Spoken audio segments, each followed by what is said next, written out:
Traveling to Cuba as an American already has its challenges, but add to that an island-wide blackout due to a hurricane, and now I'm really asking for trouble. We booked a 2-day tour with an Airbnb experienced guy named Caesar, and he made our stay very comforting even though cell service was out.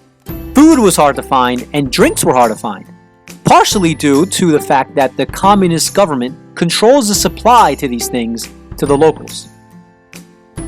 Regardless, we were lucky enough to be able to see most of the tourist attractions in Havana and Veradero Beach, which was our first destination in the morning after Caesar picked us up.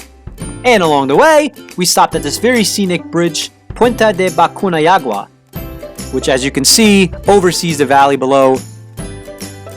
And we started the day off with some virgin pina coladas, which I might add is the best I've ever personally had. Our first stop was Veradero Beach, 13 miles of crystal clear water, probably the most popular destination in Cuba.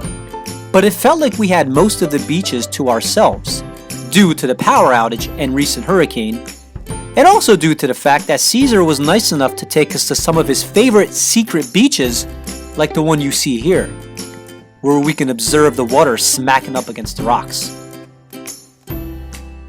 Caesar was also nice enough to let me sit in the front seat of the classic car to get a feel for this beautiful machine. Our next stop after Veradero Beach was a small cave system known as Cuevas de Belamar.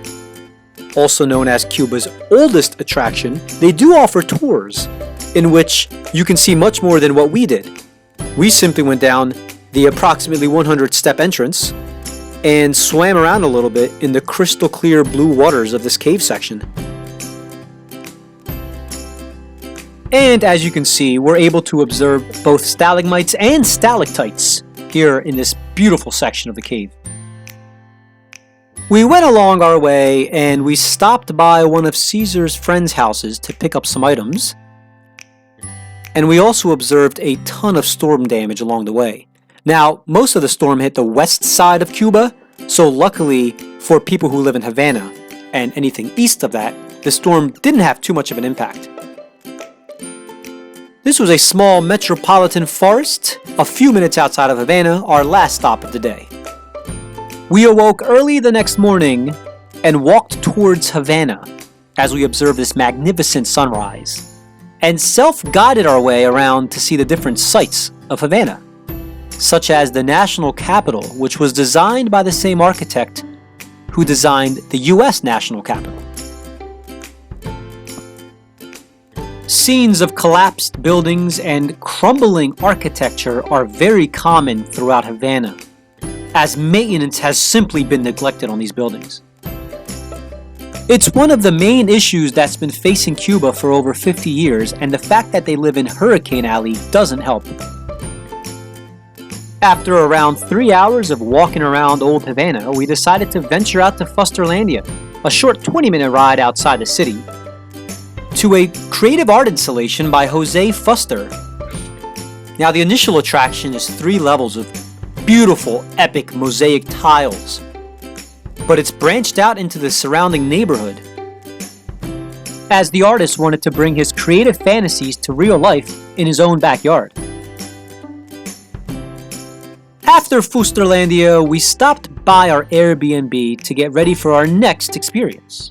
Towards it and you will start to light it.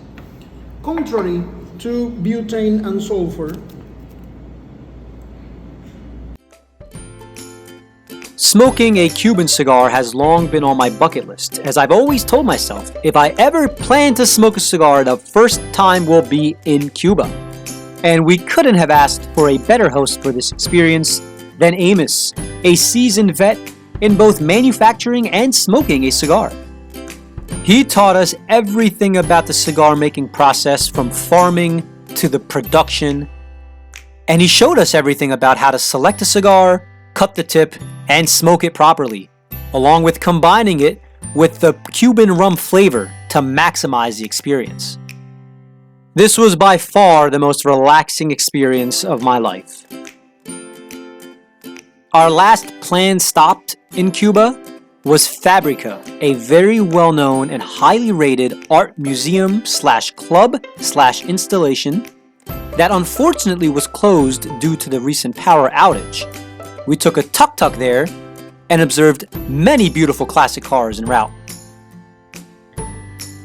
Their rooftop restaurant was open, so we decided to get some dinner and some surprisingly disappointing mojitos. But overall, our trip to Cuba was a success, and I don't recommend visiting during hurricane season. If you're an American, make sure to bring a lot of cash because credit and debit cards won't work here, and if you do run out of cash, you might be in a pickle. And of course, make sure to shop and support local Cubans as much as possible, as living conditions have made families desperate. Thank you so much for watching, and I hope you'll support my channel by subscribing and liking and following along in my future country tours.